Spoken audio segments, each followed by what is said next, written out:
Hi, Mackenzie. It's Angela, your friend. You know, we've talked before. I heard from Kenny that you went and played a Survivor challenge in New York and nearly won. And he's like, I want him to apply for the real deal, the real shows, because who knows what could freaking happen. And so I am here now to encourage you to do that. And I think the best way, I mean, it sounds like you're very, very outgoing anyway. Like, I think you could do it. I don't understand why you don't apply for the real deal. Here's my advice, okay? I've maybe put this out in the world online once or twice. I don't know. But here's my advice. If you really, really do want it, then nothing can hold you back. I really do believe that. I believe in manifesting, and I believe in giving it your entire effort to really dig deep in your application process and really just freaking spill it. You know what I'm saying? So here's what I did. Because I had been trying for 5 consecutive years and nothing was happening. I also tried with my son, CJ, to get on The Amazing Race just before going to Big Brother. And we got pretty far in the process, but it didn't end up working out. And that's okay, because you know what? Big Brother was my main goal, and I ended up getting it. So here's what I did. I'll try to wrap it up on a pretty little bow.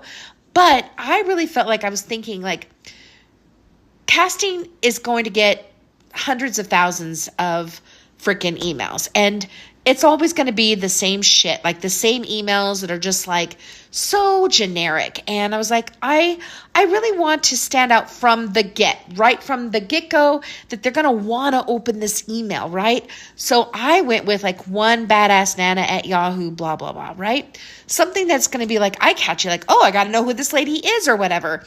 And so I did a couple that are very similar, had Nana involved in it. And that speaks to who I am, right? I'm a Nana. I love my grandbaby so freaking much. And I thought that'll do it. And I think that is what made them open it up. And then from there, I really, really wanted to kind of capture who I am.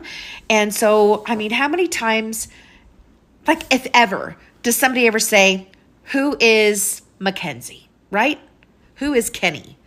How many times do people ask you that? Now, all day long, you can say, well, we're going to have a baby, and we're going to have a puppy, and we love each other so much, and we're married, and all these things, or I do this for work, or I'm a great son. Well, all of that is wonderful, but it's very surface level. I mean, most people in casting, they don't know you, and they don't care to know all that stuff. So what I did was, for me, I just like dug deep. I did a bunch of bullet points of things that either changed me, were very like milestones in my life, or just like a wild story. And so that after I bullet point all these things about me, I went through, because you only have a short amount of time on your video, like 3 minutes. And then the rest of it you can throw into, because they're going to watch your video before they read your bio. So do the most like shocking or very original or just very catchy stuff first. And then the other stuff that you feel is really relevant, you could put that into your bio application where you write it out. So what I would suggest, like for me, I had a revenge story that I thought, there isn't going to be anything like it in the world. No one else has ever done what I did to this woman. It was not against the law. Nobody got hurt, I promise.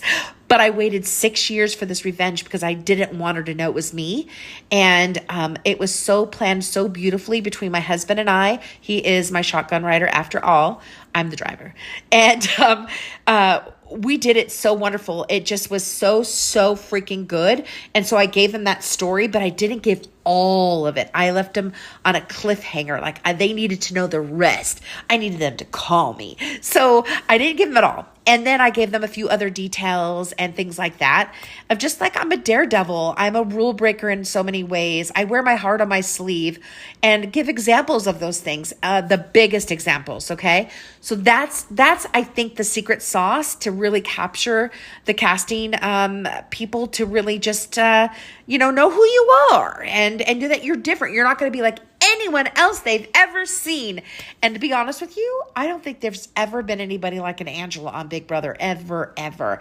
And I would also like to do Survivor. I'd like to do the trifecta because I've done Big Brother, I've done The Amazing Race, and now I would love to do Survivor, but I doubt they're ever going to give me that opportunity. In a way, a small way, I feel like, could there be a Big Brother All-Star season? And if there were, they did invite me back to do the veto competition. Do you think they would invite me back to do like an all-star season? Was I any good? Was I worth it? I did last 73 days in the house by the skin of my teeth. Is that a thing? The skin of my teeth. I've heard it before, I think.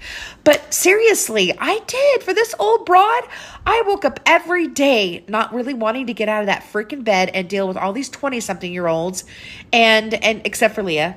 Love my Leah. And I got up and I just, said, I pick up my big girl panties. I can do this.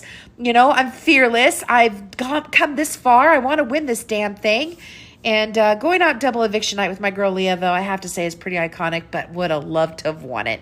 Would have loved to have won it. By the way, I was asked by Rob Has a Podcast to do like a whole Traders the Mole situation on the, what was the date? It's just a couple weeks from now. But anyway, it's like at 4:00. It's going to be on YouTube. I've never done anything like that. And so it's like simulated, kind of like what you did in New York. So I'm excited to do that. Watch out for that. I don't know if it's going to be any good, but maybe watch out for it. And okay, I've just talked your head off about Big Brother and casting and all of that. But here's something that I would love to share with you, okay? I say this a lot because I mean it and I really want you to hear me, is if you don't go after what you want in this life, then you already know this, you'll never ever know. You'll never get it because you never tried. Because that saying goes, you miss 100% of the chances that you don't take. It's absolutely true. It is so true. And yes, nobody called me back for 5 years. Nobody did. And then it just took one person to open that door for me. I was about ready to break a window, but just took one person to freaking open that door for me. And I ran in. I freaking ran in. So if it's important to you and it's something you want, don't hold yourself back because you're the only one holding yourself back. Don't do it. Go after it. And I will be rooting you freaking on.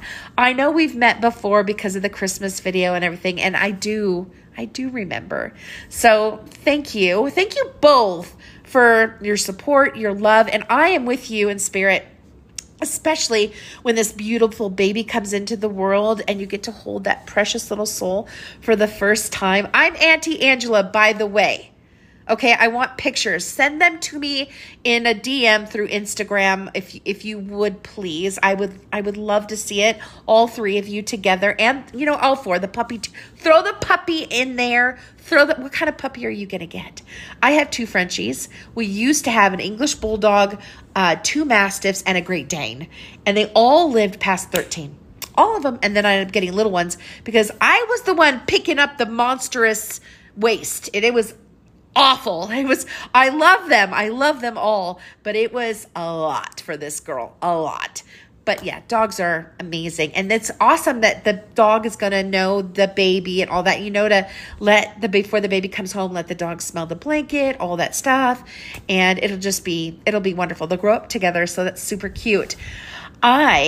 I'm excited because my son has moved to Austin and he's met somebody very, very special. His name is Josh, and I absolutely freaking love him. And he's got his shit together, which is awesome.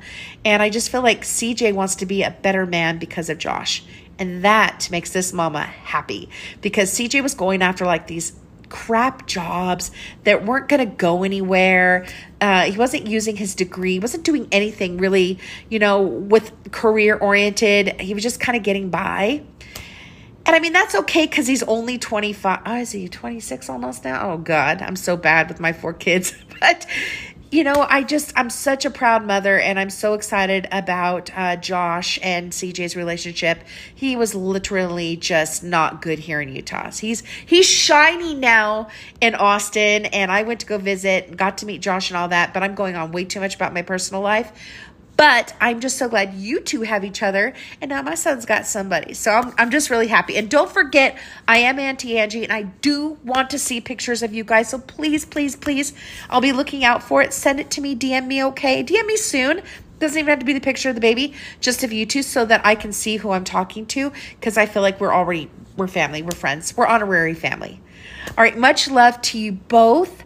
Thank you so much for reaching out to me. It means the world. It's actually made my night. Much love to you guys.